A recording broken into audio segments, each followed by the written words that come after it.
자, 다시 시작을 좀 해보겠습니다. 자, 이제 고전산문 이제 개강이에요. 그래서 여러분들이 보통 이제 1년으로 이게 수업을 들으시는 분들이 뭐 제일 많고, 문학만 들으시는 분들도 상반기를 들으시는 분들이 많고, 1, 2, 3월만 신청하신 분들도 꽤 돼요. 근데 그 1, 2, 3월만 신청하신 분들이 4월, 6월 달에도 보시겠지. 1, 2, 3월을 수업을 안 듣고 4월, 6월 달만 듣는 분들은 뭐 있는지 없는지 모르겠는데 지금 고전산문을 살짝 일찍 들어왔기 때문에 어떤 문제가 생기냐면은 4, 5, 6월 달만 신청하시는 분들은 고전산문을 들으러 들어오신 분들이니까 요거 지금부터 하는 오늘 고전산문 수업은 자 4, 5, 6월 달 수업 개강하면은 그 앞에 얘가 붙게 돼 있어요. 그러니까 여러분들은 오늘 보시는 건데 다음 주 수업 없으니까 그 다음 주 고전산문 개강할 때 똑같은 게 앞에 하나 더 들어가 있겠지. 자료도 그렇고. 그러니까 그걸 여러분들 자료를 또 출력하시면 안 돼요. 종이가 아까우니까. 그래서 다다음 주 4월 개강할 때 수업 들으실 때는 오늘 한 거, 오늘 고전산문 맛보는 거 요거는 이제 스킵하고 그 다음 거 들으시면 되겠죠. 자, 이제 고전산문 들어갔습니다. 4, 5, 6월 달만 들으시는 분들이 있으니까 이거 다시 써놨어요. 수업 시간마다 기출문제집 있어야 되고 그 다음에 기출문제집 뒤에 지금 몇 년치는 없으니까 여기서 출력하시고 오케이 됐습니다. 지금 여러분들 고전산문은 뭐 사실 가전에서 시작한다고 해도 과언은 아니에요. 옛날에는 제가 신화, 전설, 민담 이거 겁나 열심히 했는데 혹시 나올까봐 아우 요즘에는 안 해요.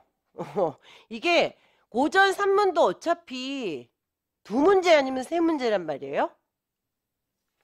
아이고 야 나라도 민속극하고 소설하고 가전에서 내지 신화전설 민담에서는 안 낼 것 같아. 신화전설 민담에서는 여러분들 우리가 화한계 하나 합니다. 이게 가전의 모태가 되기 때문에 가전 들어가기 전에 워밍업 하려고 설화 중에서는 화한계만 하고 의나문학으로 그리고 고려시대에 가전 보고 뭐 수필 폐관 이런 것들은 안 해요. 근데 이제 폐관문학 이런 것들이 이제 개념은 중요하기 때문에 중간중간 얘기가 나오고 그러고 나서 소설 조선시대 소설이 여러분들 총 52편쯤 있네요. 이 중에서 우리가 45개에서 48개 정도 할걸요 아마? 근데 우리가 뭐 흥부전 이런 걸 같이 할 필요는 없잖아요. 근데 이게 조선시대 소설 사실 소설을 하는데 우리 고전 산문의 한 70% 정도를 써요. 그리고 나머지 30%가 가전이랑 저 뒤에 민속극. 민속극은 여러분들 가면극하고 꼭두각시노름. 그래서 모르겠어요. 고전 시가하고 고전 산문하고 어느 게 더 여러분들이 좀 더 어렵게 느껴지실지는 모르겠는데 고전 산문이 고전 시가에 비해서는 좀 덜 지루하지 않을까 싶어요. 고전 시가는 어쩔 수 없이 한 줄 한 줄 봐야 되는 게 있잖아요. 근데 고전 산문은 한 줄 한 줄 봐야 되는 거는 가전밖에 없지 않나 싶어요.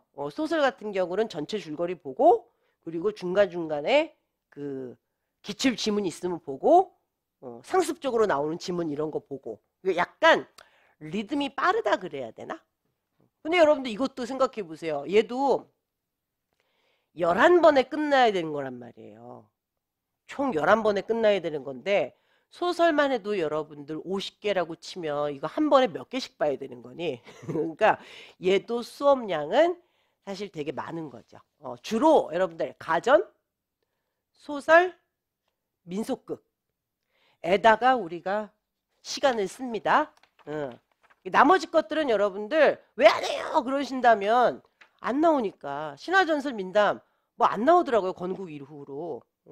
그리고 수필, 폐관 이런 것들은 우리가 여기다가 시간을 쏟을 이유는 없어요. 이건 여러분들이 또 읽어보면 아는 거기 때문에 자 지금부터 가전 그리고 저기 그 뭐시기냐 소설 민속극 위주로 여러분들 수업을 하게 돼 있습니다. 그래서 오늘의 스타트도 여러분들 가전부터예요. 가전부터라 일단 가전에 대한 그 뭐라 그래야 되지? 여러분들 지금 출력하셨죠? 고전 산문 수업 1입니다. 그리고 가전. 그 가전의 이론이 쭉 나와. 그게 어디까지냐면 7페이지. 그 다음 8페이지부터가 화학계예요. 여러분들 화학계는 가전이 아니에요. 화학계는 가전이 아닌데 가전체가 굉장히 중요해요. 우리 문학사에서.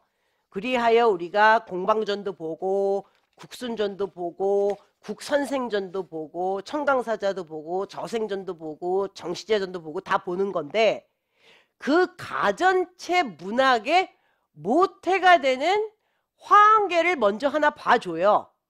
그러니까 여러분들 화학계는 뭐 엄밀히 따지면 가전 앞에 들어가야 되는 건데 가전체랑 이제 맥을 잇기 위해서 가전의 이론 뒤에 들어가 있는 거예요. 화학계는 여러분들 가전 아닙니다. 가전보다 더 이전 시기의 문학작품이라고 생각하시면 돼요. 오케이. 자, 가전 여러분들 이론부터 찔끔 보겠습니다. 가전할 때 가짜는 여러분들 뻥이 뭐니? 거짓 가짜예요. 거짓 가짜. 그리고 저는 이순신전, 퀴리 부인전 할 때 그 전이고 요람에서 무덤까지 출생에서 죽음까지를 그린 건데 어머나 그게 뻥이야. 그러면 가전. 어떤 식으로 뻥이냐면 사람이 아닌데 사람인 척하고 있어. 사람인 척하는 것들은 지금 뭐냐면은 사물만 되는 건 아니에요. 식물도 되고 동물도 돼요. 청강사자 현부전이 거북이고 죽부인전이 대나무니까. 근데 나머지들은 여러분들 술, 돈, 종이, 지팡이 이런 것들이잖아요. 꼭 사물만 되는 건 아니에요. 사물이나 식물이나 동물의 특성을 사람한테 빗대서 전인 척하고 쓰는 게 가전. 그 다음에 여러분들 참고사항 탁전이라는 게 있어요. 내 몸을 어디에 의탁하다 할 때 탁자 쓰는 거예요. 탁전은 뭐냐면 만약에 내가 이규보가 그런 데 잘해요. 백운거사전 그런 거. 백운거사전은 이규보가 쓴 건데 이규보가 백운거사라고 자기 자신을 쓴 거예요. 나는 이란 얘기를 안 해. 예. 나에 대해서 뭔가 전을 쓸 때 내가 나에 대해서 쓴다는 걸 밝히지 않고 다른 사람한테 의탁해서 쓰는 거를 탁전이라 그래요. 우리나라는 여러분들 탁전의 민족입니다. 이게 얘기하면 길어지는데? 그냥 우리나라 사람들은 여러분들 지금 현대 말고 예전에는 자기가 자기 글을 쓰는 거는 금지예요. 근데 내가 나에 대해서 글을 써야 될 일이 꼭 생긴단 말이에요. 그럴 때 탁전을 써요. 그거는 탁전? 사물이나 식물이나 동물을 사람인 척하고 일대기를 그리는 것을 가전이라 그러는 거예요. 자, 가전에 대해서 이론 살짝 보시겠습니다. 자, 개념 나오고 가전의 작가층 이런 얘기 나오고 창작 배경 나오고 근데 이건 여러분들 제가 따로 뭐 정리를 한 게 아니라 뭐 공방전이나 국순전이나 국선생전 작품으로 들어가면 중간중간에 가전에 대한 이론이 나와요. 걔네들을 뽑아놓은 거예요. 이해하기 쉬운 차례로 재조직을 해서. 자, 보겠습니다. 이거 잘 안 보이네. 이게 빛이 반사가 돼가지고 저희가 안 보일 때가 있어요. 지금 여러분들 가전의 개념 그러면은 여기가 포인트지. 사물을 역사적 인물처럼 의인화를 해가지고 실제로 우리 역사 속에 있었던 사람인 척 의인화를 해서 가계, 조상들 그 다음에 그 사물을 일단 사람인 척하고 있으니까 그의 생애, 성품, 잘한 점 못한 점 이런 것들을 전기 형식으로 쓴 한문문학. 그러니까 여러분들 뭐 이순신전 뭐 이런 거 보면 이순신 얘기부터 나오는 게 아니라 그 집 부모와 할아버지 얘기들 쭉 나오고 이런 상황에서 이순신이 태어나고 그래서 그들의 위인전을 본다고 치면은 그 위인의 아버지, 할아버지, 증조할아버지 얘기 쭉 나오잖아요. 그거 똑같아. 사물을 실제 있었던 인물처럼 의인화해서 쓰는데 가계를 굉장히 장황하게 써요. 어떤 집안인지. 그 사람의 생애를 쓰고 그 사람의 성품을 쓰고 잘한 점, 못한 점 등을 씁니다. 그래서 여러분들 진짜 이순신전, 퀴리부인전 이런 것들은 실전이라 그러고 얘는 사람이 아닌데 사물을 사람인 척하고 있는 뻥전이기 때문에 가전이라 그러는 거예요. 근데 얘가 언제 때부터 나왔냐면요. 고려 중엽부터 나와서 고려 후기로 가면서 굉장히 많이 발전을 합니다. 왜냐? 이건 여러분들 굉장히 중요한 문제예요. 고려 후기에 여러분들 저쪽 시가 쪽에서는 경기체가가 나오잖아요. 근데 경기체가 시작할 때 여러분들 계속해서 사물을 막 나열하잖아요. 아, 이렇게 좋은 글들 그거를 시험장에서 쫙쫙 쓰고 있는 우리 너무 멋지지 않습니까? 그 다음 책 좋은 거 쫙 주까지 다 외우고 있는 우리 너무 멋지지 않습니까?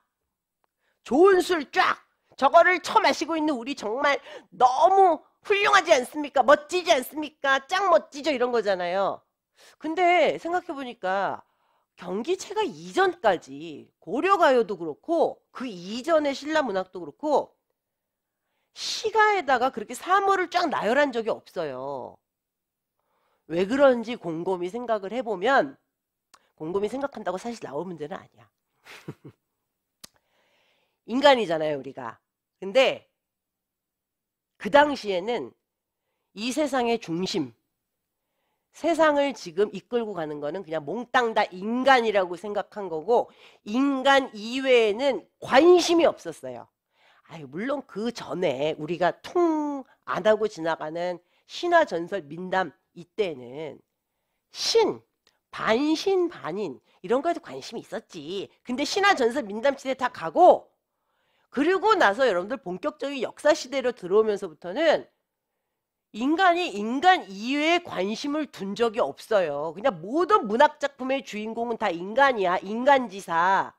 그러나 고려시대 여러분들 중기 이후로 신흥사대부, 신진사대부라는 사람들이 지방 이제 도시에서 이제 막 세력들이 이제 커가기 시작을 하는데 이 사람들의 특징은 뭐냐? 저는 자세히는 모르지만 일단 글을 잘해. 잘 읽고 잘 쓰고 그리고 실무에 굉장히 능해요. 사물을 다룬다거나 사물을 만든다거나 아니 근데 여러분들 사물을 다룬다거나 사물을 만든다거나 그러면 사물에 관심이 있어야 될 거 아니야. 사물에 대해서 굉장히 관심이 있고 그걸 잘 다루고 심지어 만들 수도 있는 우리의 지금 신진다세부 신흥사대부들이 글, 시, 문에도 굉장히 역량이 있어요.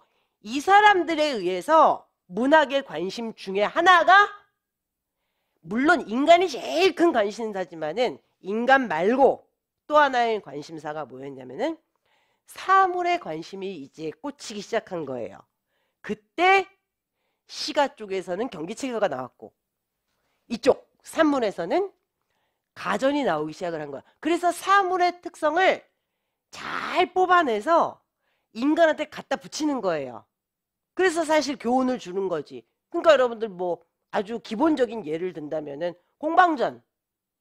돈을 의인화한 거잖아요. 공, 동그라미 공자.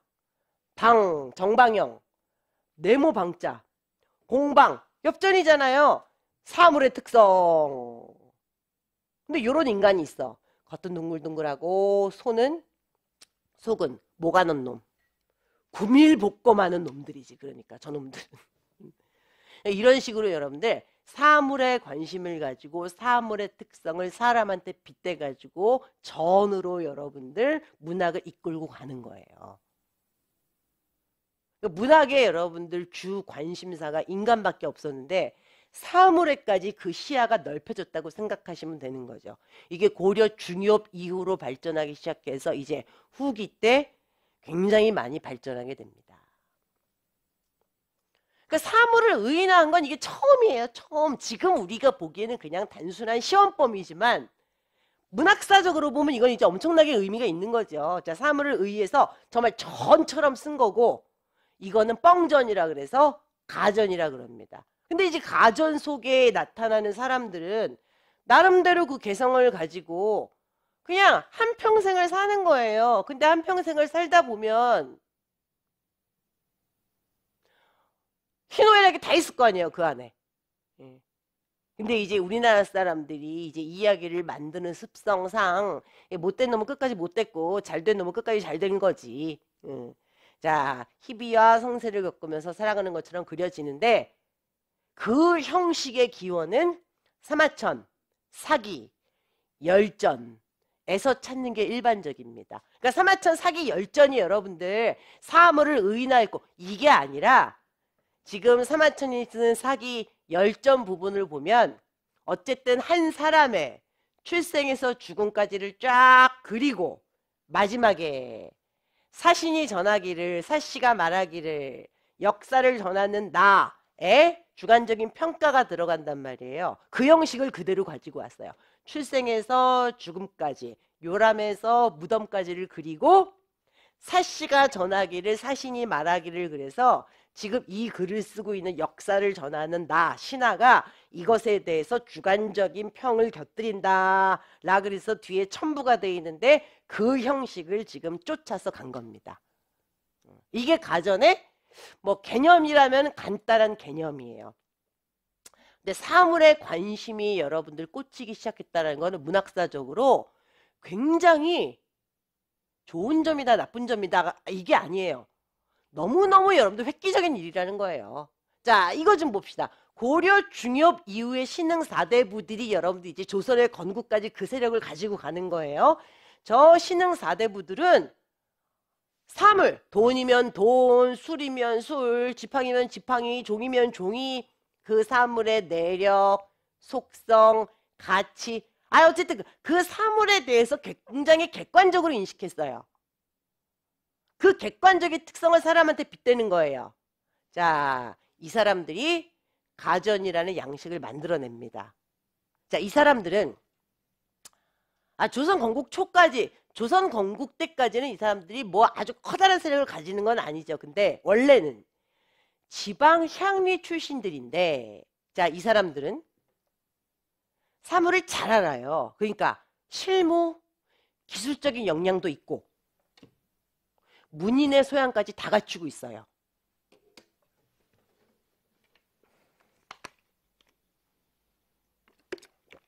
요즘으로 따지면 여러분들 뭐 수학만 잘하는, 뭐 물리만 잘하는, 그 인사성 없고 교우관계도 안 좋고 이런 공부 잘하는 재수없는 애가 아니라 둘을 잘하고 체육 시간에 뜀뛰기도 잘하고 노래도 잘하고 뭣도 잘하고 과학 시간에 발명도 잘하고 일상생활의 사물들 두루 다 관심을 가지고 여러분들 뭔가를 할 수 있는 굉장히 다재다능한 스타일. 래 학생을 만나면 참 학생들 차별하면 안 되지만 겉으로 표현하진 않지만 속으로 정이 많이 가죠. 근데 공부 진짜로 잘하고 재수 없는 애 있죠. 여러분들 피구왕 통키 아세요? 뒤에서 막 불이 일어나는 거. 물론 표현은 안 하지. 표현은 안 하지만 우리가 사람이잖아요. 중생이잖아요. 미워.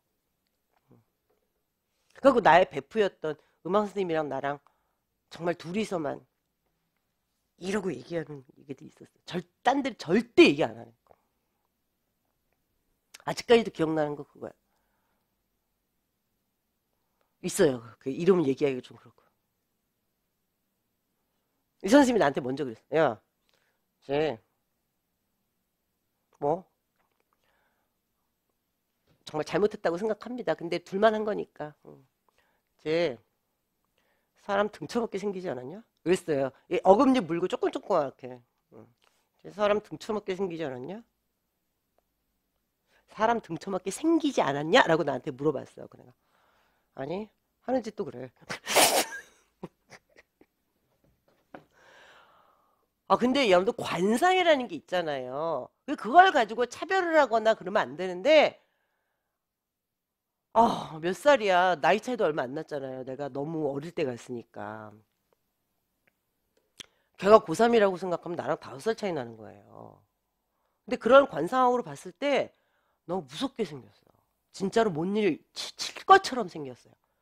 말 한마디 얘 앞에서 잘못하면 뭔가 크게 한 대 맞아서 나 입원할 것 같은 그런 관상. 그래서 실제로 선생님들이 많이 잘 안 건드렸지, 너무 무서워서. 근데 신기한 게 여러분들, 걔는 졸업하고 나서 잠적. 없어. 어딜 갔는지. 땅으로 꺼졌든지 하늘로 올라가든지 둘 중에 하나야. 어떤 식으로든 요즘에 걔 뭐 하고 있는지 졸업하고 나면 서로 상호 고발전이 이어지거든요, 애들이. 고등학교 때 저지른 잘못까지 다 끄집어내서 얘기해. 근데 소식이 없어. 어떻게 됐는지. 안면성형을 했나? 안면성형하고 염도 개명하면 모르는 거니까. 에라 모르겠다. 자, 어쨌든 여러분들 공부 잘하고 아무것도 모르는 재수없는 이런 거 아니야. 공부만 잘하고 음악도 못하고 미술도 못하고 이런 게 아니라 여러분들 공부는 웬만큼 잘하고 과학 발명도 하고 그리고 주변 여러 그 신문도 많이 읽고 사설도 알고 이런 다재다능한 실무적 기능도 갖추고 문학적인 역량도 있는 사람이에요. 그러니까 여러분들 가전 문학을 갖다가 쓸 수 있는 사람들이 이 사람들밖에 없었던 거예요.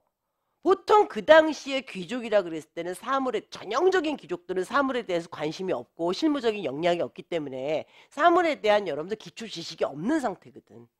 그러니까 구체적인 사물을 의인화해서 전을 쓸 수 있는 사람은 이 사람들밖에 없었어요. 그러니까 가전이라는 거는 딱 저 신흥사대부들의 의식 이런 걸 보여주게 됩니다. 근데 그 의식이라는 게 여러분들 무조건 선진적인 건 아니에요. 무조건 선진적이라는 건 아니다라는 것에 또 그냥 뭐 극단적인 예는 공방전, 돈을 의인화한 여러분들 가전에서 얘네들은 돈을 없애버려야 된다고 생각했어요. 돈을 유용하게 단점을 한계를 최소화하고 아주 그냥 유용하게 사용할 수 있어야 된다라는 주제가 아니야. 돈은 없애버렸어야 마땅한데 못 없앤 게 천추의 한이다 이런 식이에요. 그리고 공방정이 쓰여졌을 때는 여러분들 고려에 그렇게 화폐가 활발하게 돌아다닐 때가 아니에요. 폐해가 그렇게 없어. 근데 땡겨와서 고민을 하는 거예요. 돈의 폐해를. 왜? 얘네들이 또 글을 잘 알아. 그래갖고 중국 책을 많이 읽었어요. 그러니까 중국에서는 화폐가 엄청난 폐해를 이미 낳았을 시기거든요. 우리는 그거보다 늦었고. 그러니까 벌어지지 않은 일들을 갖다가 지금 공방전 안에다 펼쳐놓고 걱정을 하고 돈은 뿌리를 뽑아야 된다. 그냥 사대를 멸해야 된다라고 주장을 하는 거예요. 그러니까 딱 요 사람들의 의식을 딱 보여주는 거라니까. 저 의식은 좋은 것도 아니고 나쁜 것도 아니고 진짜 딱 이 사람들이 가지고 있었던 생각을 보여주는 겁니다. 자, 그러면 여러분들 지금 가전이 여러분들 생겨난 이유는 딱 하나가 아니에요. 사람들의 문학적 관심이 사물한테도 확대됐고 그리고 지방 향리 출신이었던 저 신흥 사대부들이 실무적인 역량도 있고 지금 문학적인 소질도 있으니까 그 사물에 관심을 갖고 그것의 특징을 뽑아낼 수 있는 시기가 됐고 근데 또 고려 중기 이후로 이런 일들이 펼쳐져요. 고려 명종 이후는 내우 외환이지. 내우는 지금 무신난. 그리고 밖으로는요. 저 몽골의 침입. 나라가 난리가 브루스가 나요. 아유 그러면 민심이 일단 흉흉해지고 그거 가치관 무너지고 도덕 이런 것들이 막 무너집니다. 그래서 그 무너지는 가치관 도덕률 이런 것들을 일으켜 세우고자 하는 노력들이 또 나타나요. 예를 들면 죽부인전 이런 데서. 그래서 여러분들 왜 우리 고려 후기에 무슨 쌍화전 만두가게에 만두를 사러 갔더니 만두가게 주인이 손목을 잡고 단무지도 가져가세요. 이게 아니라 여러분들 이게 하룻밤 자고 뭐 이런 얘기들 막 도덕적으로 성적으로 무너지고 이런 얘기들 나오잖아요. 그거를 또 바로 일으켜 세우고자 죽부인전 너무너무 절개에 있는 마담 죽 이런 여자가 나오는 거예요. 그러니까 가전이 이제 발전하고 이러는 과정 중에서는 내후 외환의 시기에서 무너져가는 가치관, 도덕 이런 것들을 일으켜 세우려는 노력과 함께 가전 문학이 이제 또 급물살을 타는 거죠. 그러니까 가전이 여러분들 발생하고 그것이 발전하고 이러는 데에는 여러 가지 요소들이 있는 겁니다. 이거는 앞장에서 이미 나온 거고. 신흥사대부 내지는 신진사류 이 사람들이 사물에 대해서 관심이 많았기 때문에 아주 전형적인 귀족 말고 이 사물에 관심이 많았던 사람들이 그 사물에 대한 관심을 바탕으로 해서 사람한테 빗대서 지금 가져갈 수 있었던 거예요. 문학을. 사물에 대한 관심 시가 쪽에서도 경기체가에서 이미 거론이 된 얘기입니다. 자, 그러다 보니 무너져가는 가치관과 도덕 이런 걸 일으켜 세우고자 하는 의도가 되게 컸다 그랬죠. 그러니까 가전체의 주제는 크게 봤을 때 계세 증인이 굉장히 큰 주제예요. 교훈이고. 계세. 세상에 대해서 경계를 하고 증인. 여기서 이상한 사람들한테 징계를 하고. 교훈성이 굉장히 큽니다. 자, 예를 하나 들어볼게요. 국순전. 국자 중에서 아는 거 뭐 있어요? 나라국자 말고 여기서 누룩국자입니다. 국순전 할 때 순자가 여러분들 독한 술 순자일 거예요. 강한 술 순자. 지금도 국순당 이런 거 있었잖아요. 국순당에서 뭐 나오냐? 백세주? 는 일반적인 거고. 저 강남 한복판에 국순당 매장 들어간 막걸리 한 병이 얼마나 비싼데요. 들어가서 한 병 마셨는데, 아니 마시고 싶어서 마신 게 아니라 나 막걸리 잘 안 마시는데 친구들이랑 모임 가졌다가 그냥 우리 어디 가서 한 잔만 더 하고 가자 그랬는데 그때는 카페도 문을 닫고 그래갖고 국순당이 늦게까지 새벽까지 영업을 해서 국순당에 들어갔는데 막걸리 값 너무 비싸. 한 병에 몇만 원이야. 근데 또 몇만 원짜리니까 또 먹어봐야 되지 않겠니? 그래가지고 먹었는데 장수 막걸리가 훨씬 맛있더만. 국순당 관계자 계시면 죄송합니다. 어쨌든 국순전 누룩국자에 독한 술, 강한 술 순자를 쓰는 국순전을 예를 들면 모든 가전은 다 그렇지만 국순전을 예를 들면 교훈성도 있고 서사성도 있고 우위성도 있어요. 가전은 다 그래. 교훈성이 있다라는 건 지금 계속 한 얘기잖아요. 우위성이 있다라는 거는 아이고 사물의 특징을 갖다가 사람한테 빗대가지고 얘기하고 있다니까 직설적으로 얘기하는 게 아니라 한 바퀴 돌려서 얘기하고 있잖아요.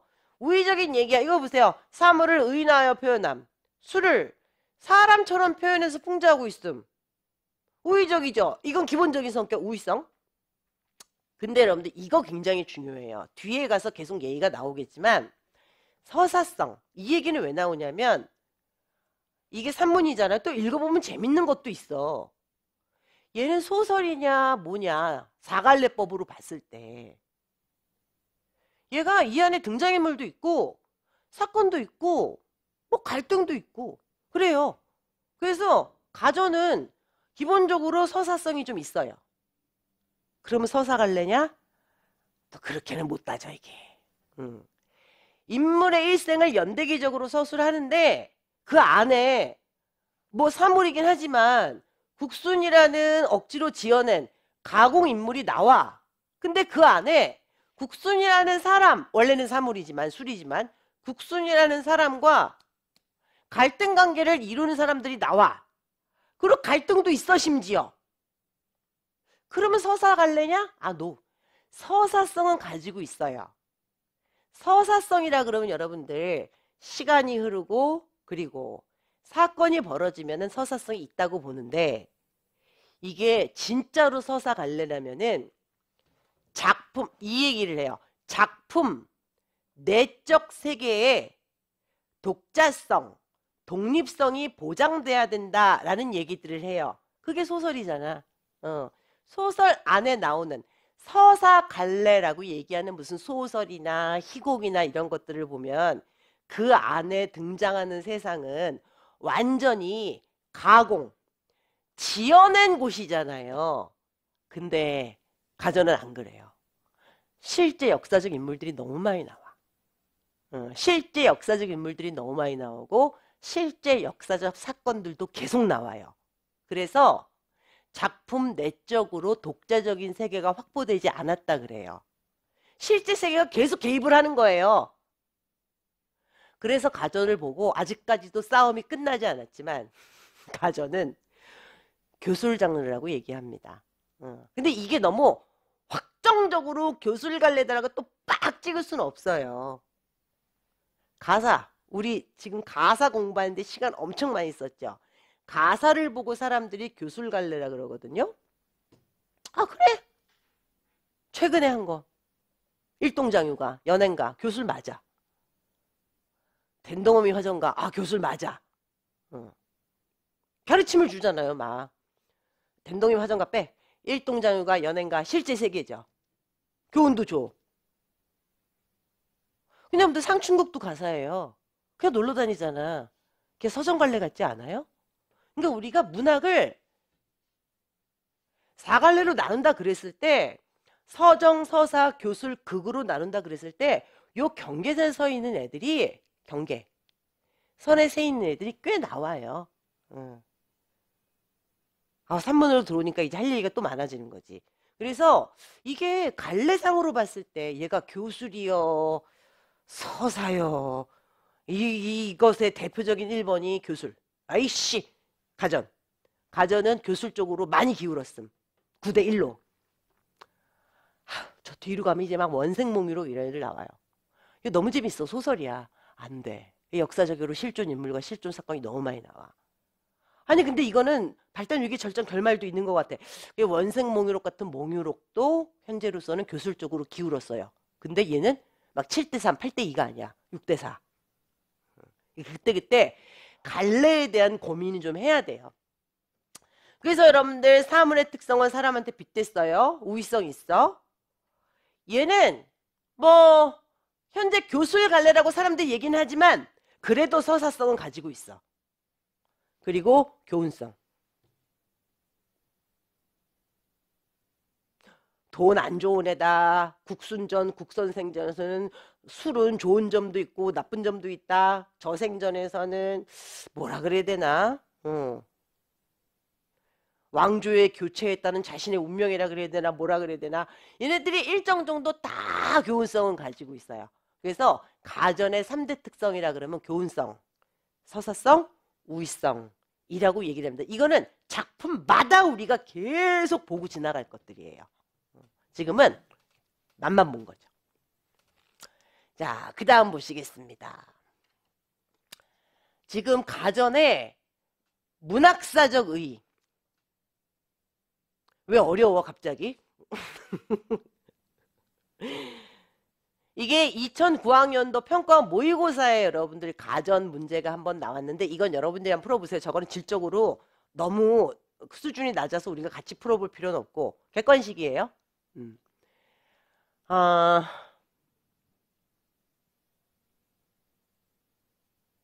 해야 되겠다. 어쩔 수 없다. 이거는 이해를 안 하면 안 돼. 자, 이게 여러분들 요즘도 증권가 찌라시 이런 거 다 있잖아요. 증권가 찌라시에서 얘기하기를. 근데 어감은 되게 안 좋아. 찌라시. 근데 그게 여러분들 주가에도 영향을 엄청 미치고 우리가 모르는 얘기들 거기 지금 엄청나게 지금 막 들어가 있잖아요. 증권가 찌라시를 보면 민심을 파악할 수 있잖아요. 왜? 연예계 동향도 제일 먼저 알 수 있고. 이거는 여러분들 뭐 전 세계적인 흐름인지는 모르겠지만 아주 뿌리 깊은 전통입니다. 민간에서 떠도는 얘기들을 수집하는 직업들은 늘 있었어요. 왜냐? 중앙에서 그 민심을 알아야 돼. 민간에 떠도는 이야기들을 늘 알아야 돼요. 그래서 여러분들 저 폐관이라는 거는 뭐 중국 쪽에서 붙인 명칭이에요. 일단 민간에 떠도는 이야기들을 수집해서 그거를 글로 써가지고 황제면 황제, 왕이면 왕한테 충실히 베꼈습니다. 충실히 체록했습니다라고 주는 사람들이 폐관이에요. 저 사람들은 높은 사람들이 아니에요.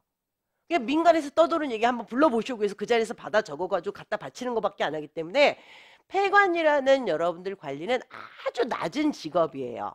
그래서 민간에서 떠도는 얘기들을 충실하게 적어가지고 갖다가 지금 수집을 했거든요. 근데 이 폐관이 사람이잖아요. 그래서 오랫동안 그 일을 하다 보니까 아무리 민간에서 떠도는 얘기지만 재미없는 부분이 있어. 그 부분 축소.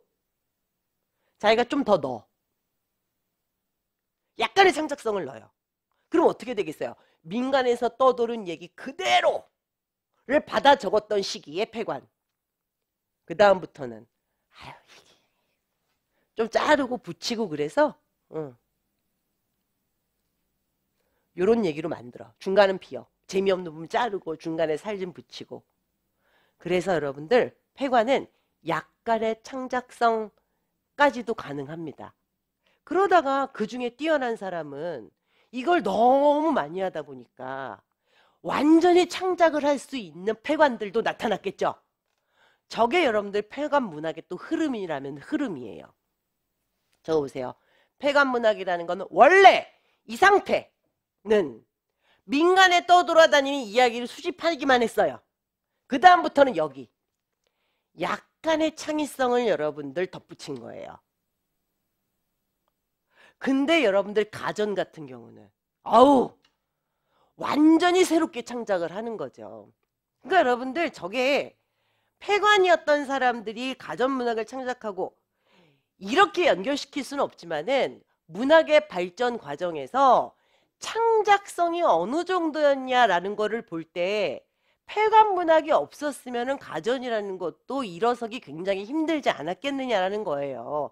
얘는 가전체는 100% 창작. 그 이전에 초석을 깔아준 문학의 힘이 폐관 문학이라고 생각하시면 돼요.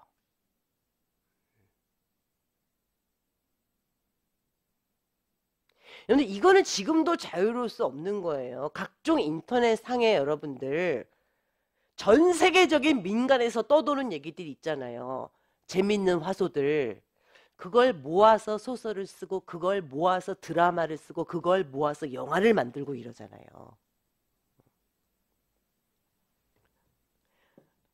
나는 아무리 시간이 많아도 인터넷 소설 이런 것들은 별로 관심이 없더라고요. 근데 우리 집안에 인터넷 소설에 심취해가지고 한 달에 핸드폰 요금 50만 원 나온 사람이 한 명 있거든요.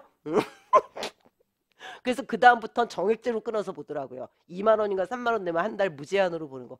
자기는 제가 아무리 인터넷 소설 열심히 봐도 핸드폰비가 50만 원이 나올 줄 몰랐대요. 근데 그 중에 원래 핸드폰비로 옛날이니까 한 5만 원 냈을 거고 한 달 동안에 45만 원어치를 본 거예요. 인터넷 소설을. 그 다음부터도 정액제로 계속 낸 거 알고 있거든요. 칠복이 작은 이모. 근데 인터넷 소설 읽다가 막 화를 내는 게 뭐냐면 아니 이 자식은 지 중간고사라고 여기서 절필한다 그러면 어떻게 이런 거예요. 너무 재밌는데 얘가 오늘로써 글은 마치겠습니다. 뒷부분은 상상하세요. 이유 중간고사 기간 이렇게 된대요. 아니 중간고사 기간 이거 대학생이 쓴 거지. 대학원생이나. 아니 아무리 중간고사여도 지가 맡은 일에 책임을 다해야지 여기서 절필하면 어떡하냐고 거기서 화를 내고 두 번째는 뭐냐면 이때까지 그럼 내가 대학생이 쓴 걸 보고 있었다는 얘기가 굉장히 자존심이 상해하더라고요. 그러고 나서 몇 달 뒤에 또 소견 발표를 하는 게 뭐냐면은 걔는 중간고사 기간에 절필한 게 아니라 이때까지 쓴 화소 저거를 드라마 작가나 영화 작가한테 돈 주고 파는 거래요. 더 이상 쓰지 말고 남한테 넘기지 않는 조건으로. 잘 산대요 그거를. 굉장히 독특한 이야기들은. 내가 볼 때 내가 어제 2회까지 뭐 마녀도 그런 식으로 화소를 좀 사지 않았을까 싶어요. 근데 화소를 하나 가지고 글을 쓰면 요즘에 너무 밋밋하단 말이에요. 그러니까 어울릴 수 있는 화소 여러 개를 조합을 해서 글을 쓰지. 그렇다고 해서 요즘 드라마 새끼 작가들을 보고 내가 폐관이라 그러는 건 아니에요. 근데 이거는 문학의 발전 과정에서 어쩔 수 없이 겪는 일이에요.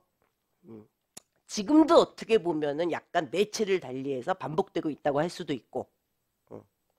자, 폐관 1단계, 폐관 2단계. 이것의 문학적인 힘에 힘입어서 가전이라는 100% 창작 문학에 나오기 시작을 하는 겁니다. 이거 보세요, 여러분들. 요 앞에서 한 얘기니까 이제 쉽게 이해가 가죠. 가전 문학은 인물도 나와, 걔네들끼리 사건도 있어, 갈등 관계 유지에 소설적 요소가 상당하다니까? 그러니까 얘네 교훈성 말고 우위성 말고 뭐였어요? 서사성을 가지고 있었잖아. 근데 얘네들은 소설로서 완전히 인정하는 분위기는 아니야. 왜냐? 아유, 역사적인 실존 인물과 역사적인 실제 사건이 너무 개입이 돼서 이게 현실인지 아니면은 가상인지 이게 구별이 안 가요. 소설적인 특성도 물론 있지만 가전은 1번 역사적인 사실이 관념적으로 이 안에 너무 많이 나와. 어우, 작품 내적 세계의 독자성이 확보되지 않아요. 역사적인 실존 인물이 너무 많이 나와요.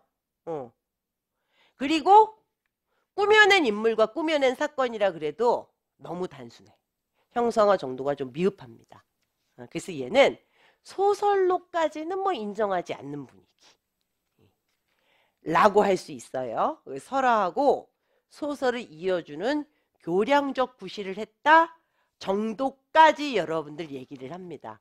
그러니까 지금부터 여러분들 화엄계에서 뭘 하나 간단히 보고 이게 가전의 모태다라는 걸 보고 그리고 나서는 여러분들이 이제 그 가전 작품을 하나하나 보기 시작을 할 건데 계속 생각을 하셔야 될 게 그거예요. 아, 얘네들은 사물이야 지금. 근데 그 사물의 특성이 사람한테 오버랩돼 있는 거야. 라고 계속 머릿속으로 신경을 쓰면서 오셔야 돼요. 자, 신경을 쓰면서 와야 되기 때문에 가전은 여러분들 우리가 한 줄 한 줄 봐요. 어쩔 수 없이. 한 줄 한 줄 보는데 뭐 어쨌든 지루하지 않게 여러분들 좀 수업을 해보려고 제가 또 각종 노력을 하고 있습니다. 자, 고려시대의 가전의 모태가 되는 화엄계 하나 보실게요. 일단 워밍업. 시험에 나온 지 얼마 안 됐네요. 얘가.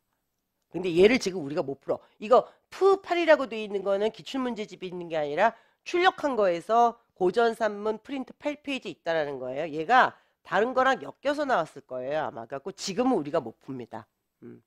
화엄계.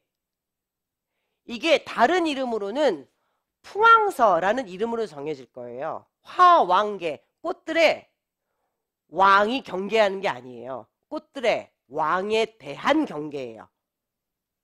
그러니까 이거는 할미꽃이 꽃들의 왕인 모란한테 잔소리를 하는 거거든요. 자, 화왕이 들어야 될 경계라고 생각하셔야 돼요. 자, 얘 화왕계는 대단히 교훈적이긴 한데 얘는 전기 아니에요. 전기라 그러면 출생에서 죽음까지를 그려야 된단 말이에요. 근데 얘네는 화왕계는 어느 날 어느 시각에 벌어진 딱 하나예요. 전기도 아니고 시기적으로도 얘는 고려가 아니에요. 근데 지금 왜 하냐고? 의인체 문학의 여러분들 효시. 가전과 비슷한 점이 많기 때문에. 오케이? 해보겠습니다. 자, 화엄계는 여러분들 최초의 의인체 설화, 최초의 창작 설화라고 생각하시면 돼요. 최초의 창작 설화. 자, 설총이 있었습니다.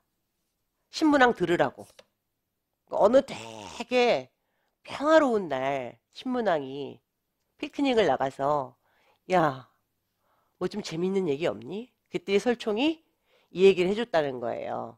근데 이제 화엄계라는 이 그 설화의 목적은 신문왕의 인재 등용 정책을 비판하고자 썼다라는 게 정설입니다.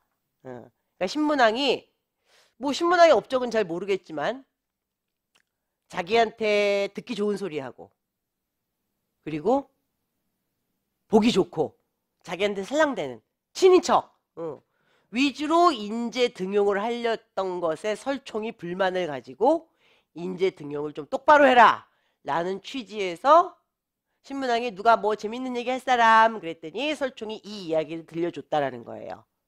그러니까 꽃들의 왕 들으라고 한 잔소리 화엄계. 얘는 딴 제목으로는 풍왕서라는 이름으로 전해집니다. 풍자의 풍자예요. 왕을 풍자하는 지금 글이라는 거죠. 자, 우리나라 최초의 무슨 구비문학서라 이게 아니라 그 자리에서 만들어낸 창작서라. 에다가 이것 때문에 보는 거예요. 고려시대 가전에 얘가 직방 영향을 미치기 때문에. 자, 의인문학 형성의 가능성을 보여준다고 돼 있죠. 이게 또 무슨 얘기인지는 또 한번 봐야 되지 않겠습니까? 그 다음 페이지 보시면 한국의 의인체 문학의 여러분들 기원은 화엄계, 구토지설 요 정도로 쳐요. 근데 이제 화엄계 같은 경우는 설총이 개인적으로 어느 순간에 창작해낸 거고 구토지설은 여러분들 구비문학으로 아주 길게 끌고 온 여러분들 의인체 문학이죠. 구토지설은 여러분들 거북구, 그 다음 토끼, 구토지설. 자, 우리의 신라의 김춘추께서 사위하고 딸도 아마 같이 죽었을걸요? 사위하고 딸이 백제군한테 죽어요. 그래서 복수를 해야 되겠는데 신라의 힘만으로는 안 되니까 고구려에 우리 같이 저 백제를 혼내주자 라고 도움을 청하려고 너무 분해가지고 자기 스스로 고구려에 가요. 근데 고구려에서는 어서와 김춘추 웰컴 드링크를 주고 얘를 가둬요. 옛날에 신라에서 마목현, 중령 이 땅을 가져갔는데 너 잘 왔다 김춘추. 너네 그 땅 내놓지 않으면 도와주지도 않을 뿐더러 너는 여기서 못 나가 이렇게 되는 거예요. 김춘추가 여러분들 사위하고 딸이 난 딸도 죽었다고 알고 있는데 사위하고 딸이 죽어서 너무 화가 나가지고 옛날 일 기억 하나도 못하고 고구려에 뛰어간 거지. 이러면 안 된다니까 사람이. 그래서 거기서 뭐 감옥에 있고 이건 아니라 억류돼 있어요. 근데 그때 고구려의 신하, 고구려 입장에서 선도에 제가 참 경박한 애지.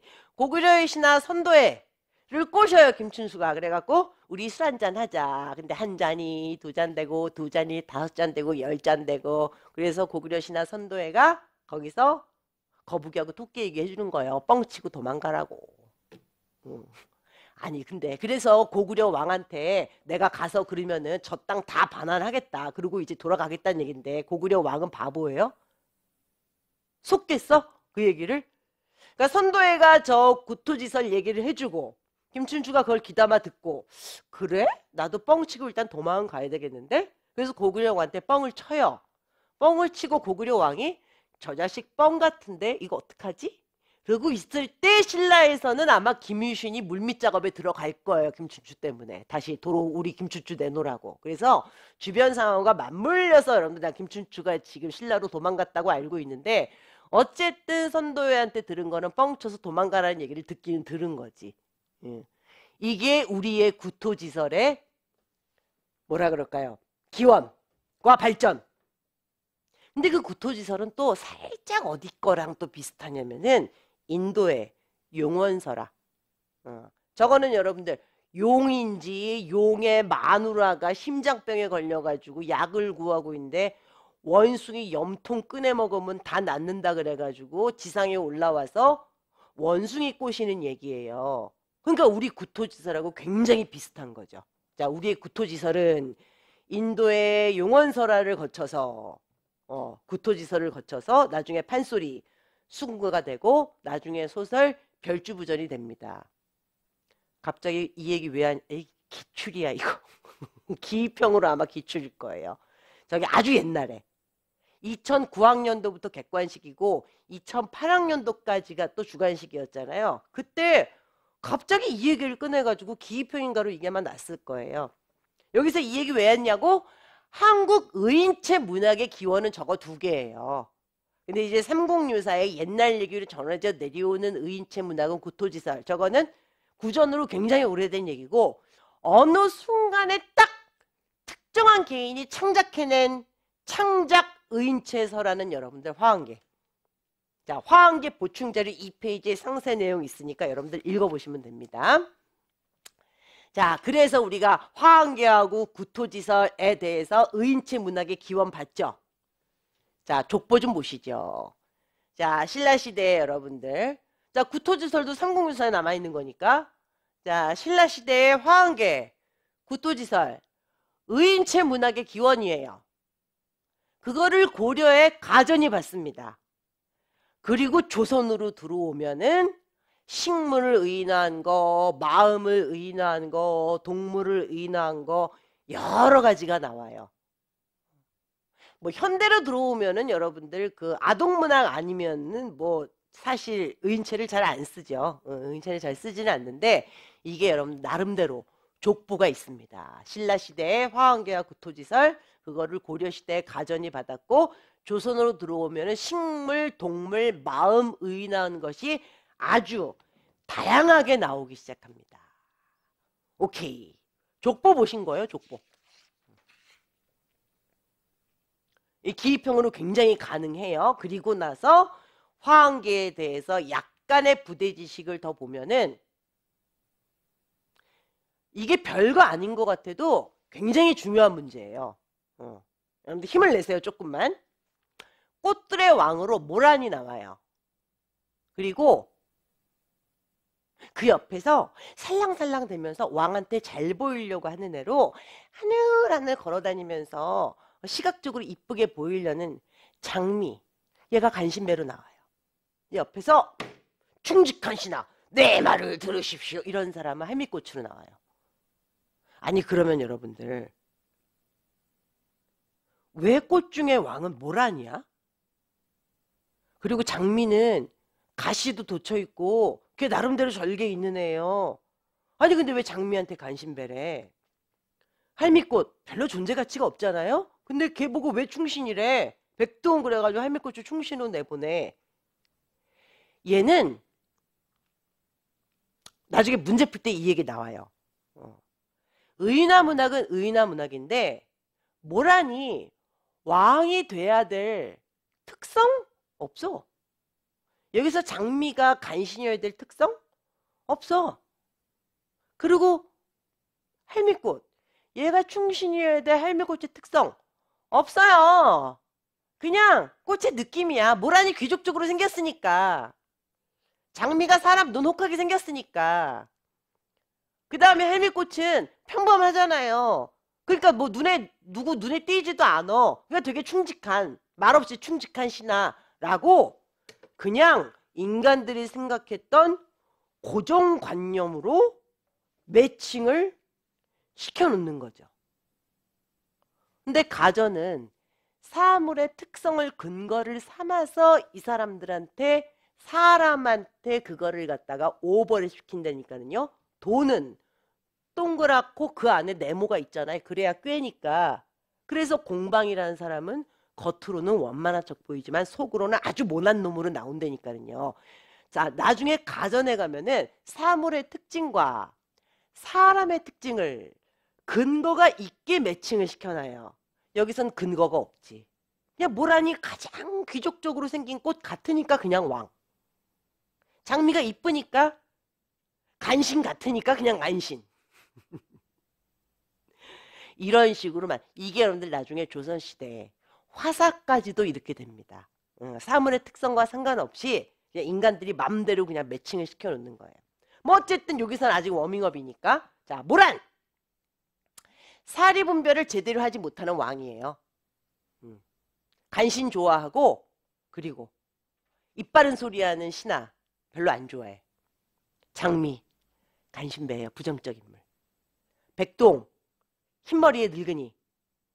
자, 할미꽃으로 나옵니다. 자, 화흥을 찾아와서 우의적인 발언을 하면서 정치를, 인재 등용을 잘해서 정치를 잘해야 된다라고 주장하는 사람이에요. 청렴 결백한 사람을 옆에 둬라.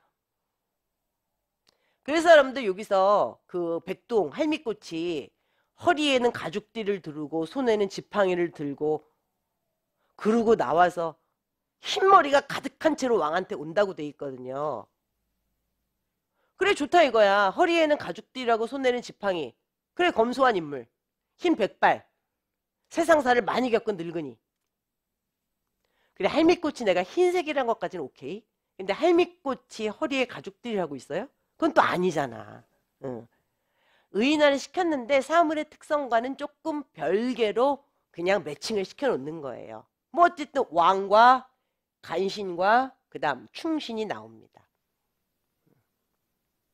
그래서 백동이 하는 얘기는 여기 이제 원문으로 보셔야 돼요.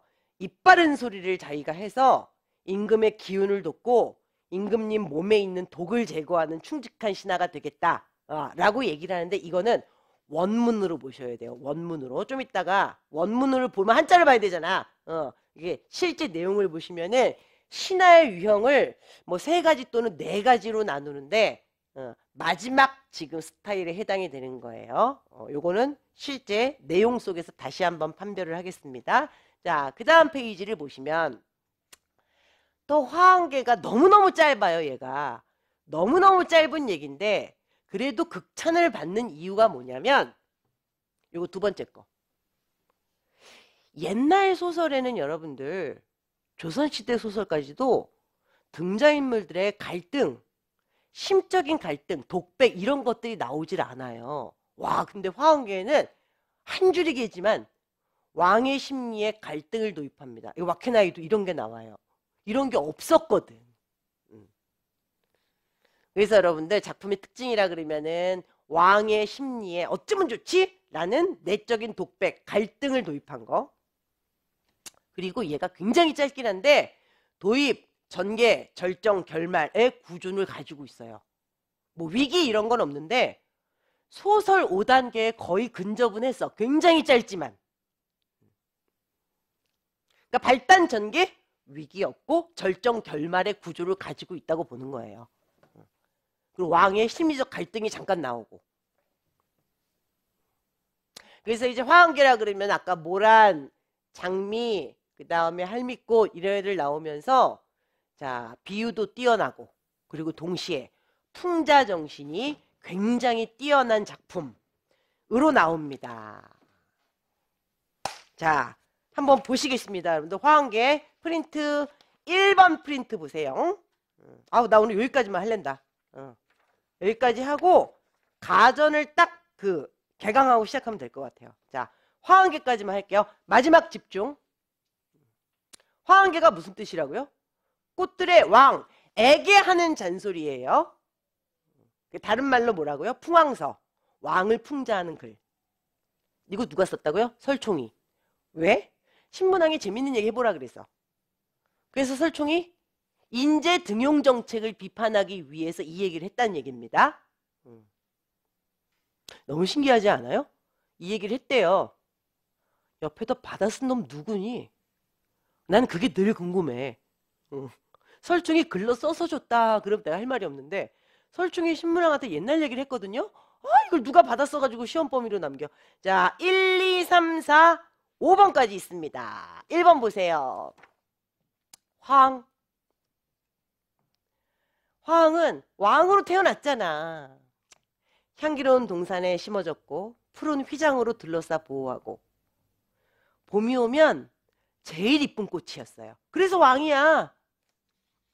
여러분들 모란이 제일 이뻐요? 우울하지 않아요? 우리는 김영랑 때문에 너무 세뇌를 당해서. 모란 떨어지면 일단 울어야지. 자 멀고 가까운 곳에서 모란이 왕이니까 다들 인사를 하러 왔어요. 자 이게 1번 2번 문득 한가인이 온 게 아니에요. 문득 한가인 아름다운 애가 나왔습니다. 붉은 얼굴에 옷 같은 이 신선하고 탐스러운 감색 나들이 옷 아장거리는 춤추는 사람 무희처럼 나와서 모란에게 얘기하기를 저는요 백설의 모래사장을 밟고 거울같이 맑은 바다를 바라보면서 자랐어요. 봄비가 내릴 때는 늘 목욕을 했고요. 상쾌하고 맑은 바람 속에서 유유자적하면서 지냈습니다. My name is Rose 이렇게 된 거예요. 임금님의 덕이 높다고 소문이 정말 자자해요. 임금님의 꽃다운 침소의 그윽한 향기를 더해서 옆에서 모시려고 찾아왔어요. 받아 주시겠어요? 그때 이제 모란이 일단 횟가닥 간 거야. 3번 이때 베옷을 입고 허리에는 가죽띠를 두르고 지팡이 머리에는 백발을 한 장부 얘 남자로 나와요 또 일단.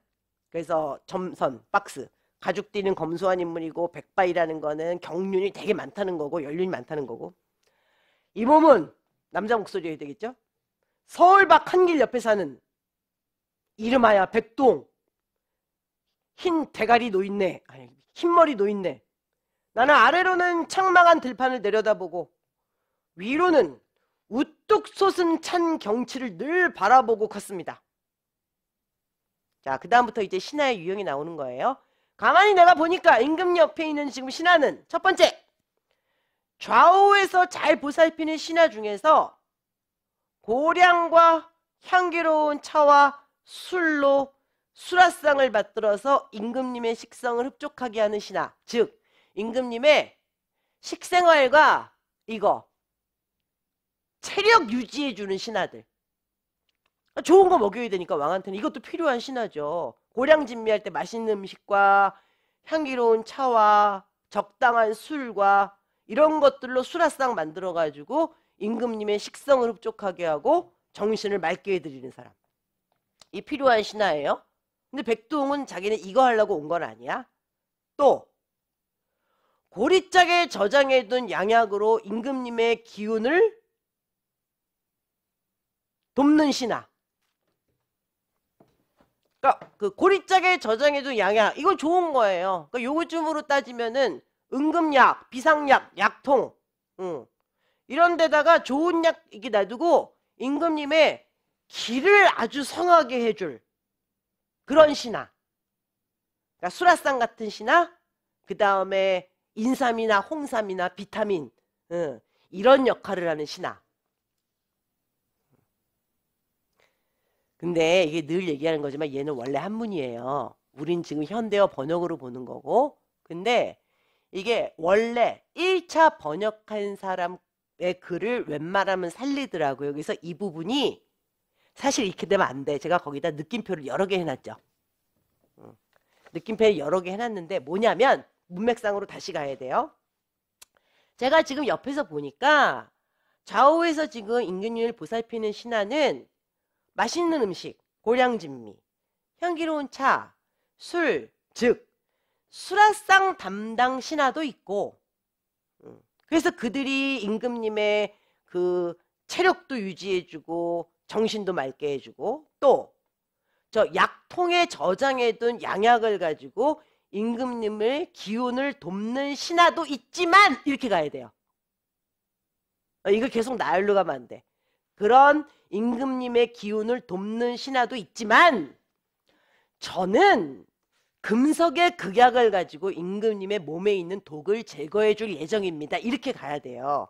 그러니까 여기 있는 신하의 유형 중에서 필요 없는 신하는 없어. 그러니까 왕이 건강해야 지금 나라를 보살필 거 아니에요. 그러니까 수라상 잘 받쳐야 돼. 임금은 밥만 먹어서는 안 돼. 이게 현대인은 비타민도 먹고 인삼도 먹고 산삼도 먹고 홍삼도 먹고 이래야지. 밤에 잠이 안 오면 마그네슘도 먹고 해야 돼요. 이제 그런 신하도 있어야 되지만 나는 금석의 극약. 잘못 사용하면 독약이 되지만 잘 사용하면은 여러분들 모든 병을 다스릴 수 있는 아주 결정적으로 중요한 신하가 되겠다는 거예요. 백동 자기는 금석의 극약으로서 임금님 몸에 있는 독을 제거해 줄 신하. 그 다음 말 되게 유명한 말이에요.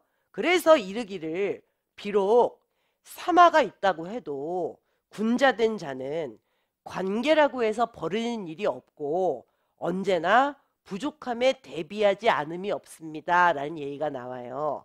사마라는 것을 여러분들 뭐 사전적으로 해석하면 밑에 명주실과 삼실, 너무너무 비싸고 좋은 실. 관계, 이거는 돗자리 내지는 비모자, 비옷 이런 거 만드는 풀. 사마, 너무너무 귀하고 좋은 것. 관계, 이거 버릴까 말까 고민하는 풀떼기. 근데 군자된 자는 사마가 있다고 할지라도 관계라는 것도 언제 쓸지 모르니까 관계도 늘 보관해 둔다고.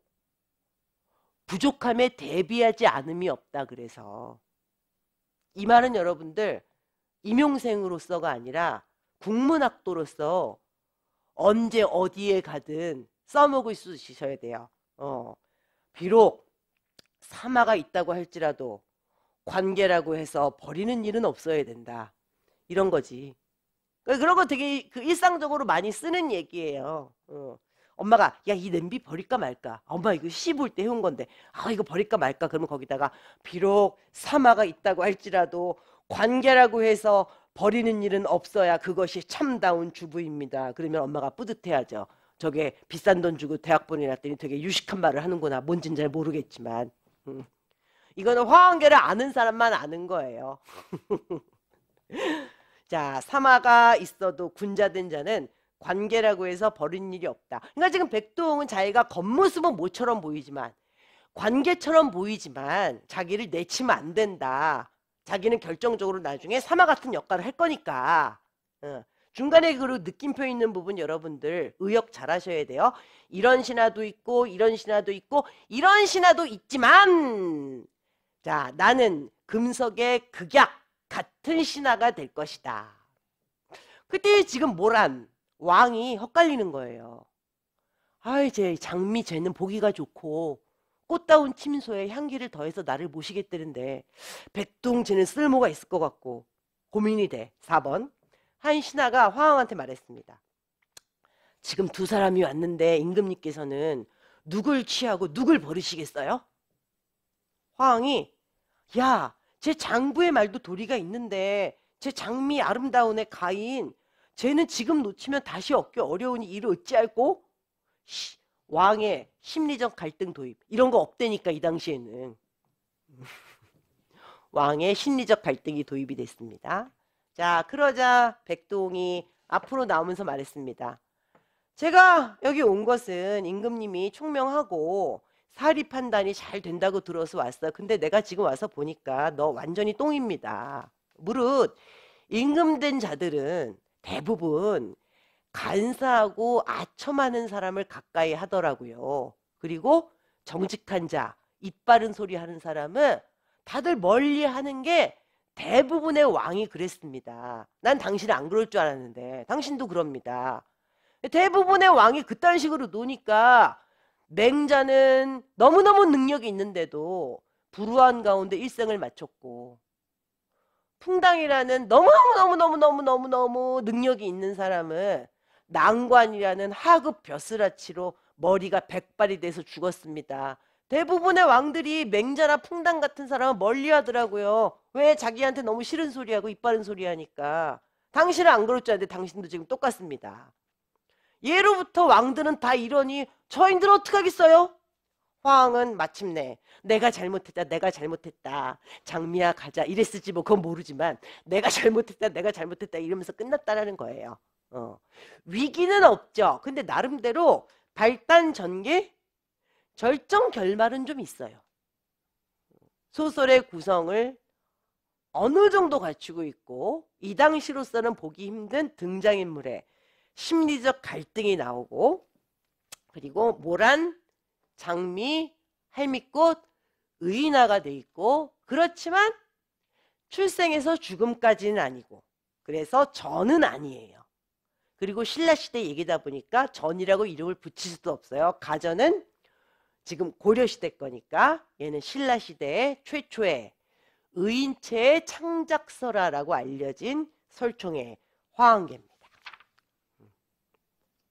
그래서 이제 의인화를 이렇게 하는 거는구나까지 여러분들 깨달았고 그 다음 2페이지에 있는 구토지설 용언서라는 여러분들이 심심할 때 읽어보시면 되고 자 여기서 끝났고 수업은 그리고 다음 주는 수업이 없고 그 다음 주에 공방전부터 가시면 되죠. 공방전부터 여러분들이 이제 가전 거의 하루에 끝날걸요? 이제 쭉 가시고 그리고 나서 이제 소설 열심히 보기 시작하시면 됩니다. 제가 별도의 말이 없으면 출력은 다 하시면 돼요. 가전은 한 줄 한 줄 다 봐야 되기 때문에 여러분들 출력을 다 하셔야 되고 뭐 나중에 여러분들 뭐 구운몽 이렇게 갔을 때 내가 출력을 다 하라는 얘기는 하진 않아요. 그때는 수업을 여러분들 열어보시고 일단 열어보시고 내가 그때 어떻게 했더라? 자료에다 썼던가? 제가 나중에는 선택적 출력이라고 괄호에다가 넣어서 올려보내는 거는 일단 출력을 하지 마시고 수업을 듣고 나서 필요한 부분만 출력해서 보시면 돼요. 오케이, 그건 뭐 나중에 다시 안내 말씀 드릴 거니까. 자, 오늘은 고전시가 종강했고 고전 산문 약간 맛을 봤습니다. 이제 여러분들 다음 주 쉬고 그 다음 주에 4, 5, 6월 수업 들어갈 때 이제 가전부터 다시 시작을 할게요. 자, 1, 2, 3월 마지막 내공 준비 잘 하시고 내공은 날이 갈수록 제출하는 분들이 줄어들고 있습니다. 왜일까요? 진도를 못 쫓아오고 있는 거죠. 또 다른 이유는 복습을 못하고 있는 거죠. 또 다른 이유는 뭐 이건 어떻게든 쫓아오겠는데 현대문, 현대시, 현대소설 보강에서 치이기 시작하는 거죠. 내공 내는 숫자는 현격하게 줄어들고 있습니다. 자, 이래서 상위 10%의 싸움이 되는 겁니다. 뭐 나는 지금 누가 내고 누가 안 내는지 모르니까 여러분들 듣기 싫어도 저는 그냥 백동처럼 얘기하는 거예요. 이게 현실이에요. 1월이 가고 2월이 가고 3월이 가고 그러면서 의지력은 점점 줄어듭니다. 통계적으로. 그 의지력을 끝까지 유지하고 있는 사람이 여러분들 잘 되는 거예요. 그러니까 내공을 내고 안 내고를 떠나서 여러분들 1월 달에 내가 시작이다 그러고 내가 가지고 있었던 그 에너지가 지금 많이 줄어들었다고 생각하시는 분들은 빨리 다시 불을 붙여야 돼요. 이제 안 그러면 여러분들 이제 사단이 납니다. 여름이 여러분들의 수험 생활을 결정해요. 가을에는 여러분들 누구나 공부가 잘 돼요. 미친 듯이 잘 돼요. 여름을 잘 보내셔야 돼요. 심적으로 좀 타격을 입으셨을까? 어쨌든 자극을 좀 받으셨길 바라면서 자 고전 산문 개강하고 또 뵙겠습니다. 자 고생하셨습니다. 네.